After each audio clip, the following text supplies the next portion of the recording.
అందరం చిన్నప్పుడు చదువుకున్నాం, ఎన్నో అనుకుంటాం, కానీ ఆచరించేది కొద్దిమందికే అదృష్టం దక్కుతుంది. మాతృదేవో భవ, పితృదేవో భవ. నా తల్లిదండ్రులు పూజించడానికి, సేవించడానికి వాళ్ళని నేను ఈ రోజున అందనంత ఎత్తులో ఆకాశంలో ఉండిపోయారు. వాళ్ళకి నేను ఏ రకంగా సేవలు చేయలేకపోవటం నాకు చాలా బాధ కలిగిస్తుంది. ఒక రకంగా నేను ఆ విషయంలో దురదృష్టవంతుని. కానీ ఆచార్య దేవోభవ అని చిన్నప్పుడు చదువుకున్నాం, గురువులను పూజించాం, గురువులను స్మరించుకుంటున్నాం. ఇప్పటికీ గురువుగారికి కన్నెగంటి అంటే ఒక ఐడెంటిటీ నేను కల్పించుకున్నాను. అది ఒక రకంగా నా అదృష్టం. ఇక సినీ ఇండస్ట్రీలో తొలి అడుగులే ఎన్నో సినిమాలకి కథలు రాసినటువంటి పరుసూరి వెంకటేశ్వరరావు గారితో నా తొలి పరిచయం.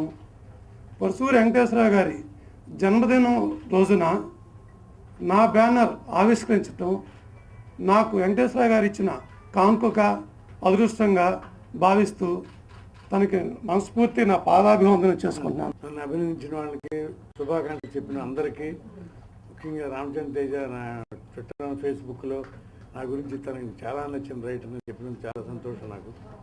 ఎంతోమంది నా శ్రేయోభిలాషులు, నా శిష్యులు అందరూ చెప్పారు. వాళ్ళందరికీ సభాముఖంగా కృతజ్ఞతలు చెప్పుకుంటూ, కన్నెగంటి పిక్చర్స్ వాళ్ళ నా పుట్టినరోజున ప్రారంభించారు. ఈ ఇండస్ట్రీకి వచ్చిన తర్వాత మూటలతో వచ్చిన ప్రొడ్యూసర్ని చూసా, కానీ మాటలతో వచ్చిన ప్రొడ్యూసర్ ఈయనే చూశాను. ఎందుకంటే ఇప్పుడు ఈయనకి అసలు ఏ స్క్రిప్ట్ రాసి ఈయన ఒప్పుకుంటాడో చాలా భయంగా ఉంది.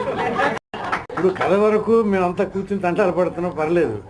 మాటలు ఈ రకంగా ఉన్నాయంటే నాకు భయం వేసింది. మా రత్న డైరెక్టర్ అతను ఏం చేస్తాడు, ఇందులో ఇంతకు ముందు తను డిజైన్ చేసిన క్యారెక్టర్ నాది వెంకటరామయ్య అని. నా సినిమా జీవితం కూడా పరశురామి బ్రదర్స్ చెట్లు పేరుగానే మొదలైంది. అలాగే కనకంటి వెంకటేశ్వర గారి సినిమా జీవితం కూడా పరశురామి బ్రదర్స్తో స్టార్ట్ అయింది. కాబట్టి నేను ఎలా లాంగ్ లైఫ్తో సినిమా ఇండస్ట్రీలో ఉన్నానో ఆయన కూడా ఉంటాడని, సంతోషంగా ఉంటాడని మనస్ఫూర్తి కోరుకుంటున్నా.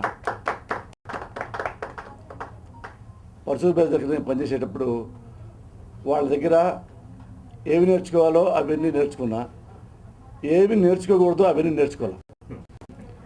ఏవి నేర్చుకోకూడదంటే ఇప్పుడు చెప్పారు, పశువు బెస్ 2-3 నెలలు పనిచేసిన ముందు డబ్బులు తీసుకోరని. నేను తీసుకుంటా.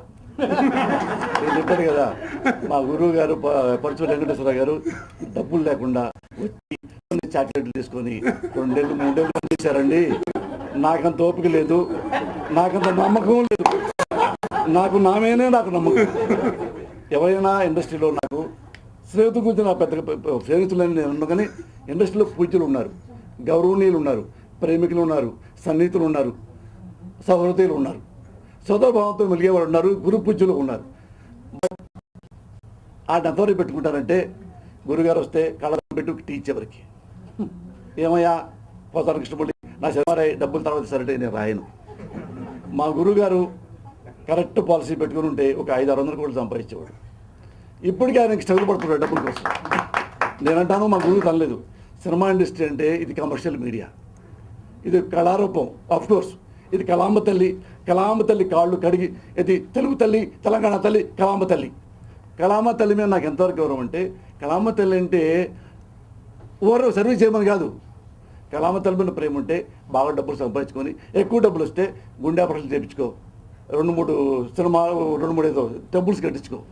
అంటే నేను పెళ్ళాబిడ్డలతో వచ్చింది కళాంబ తల్లి సేవ చేయడానికి కాదు, డబ్బుల కోసం వచ్చా.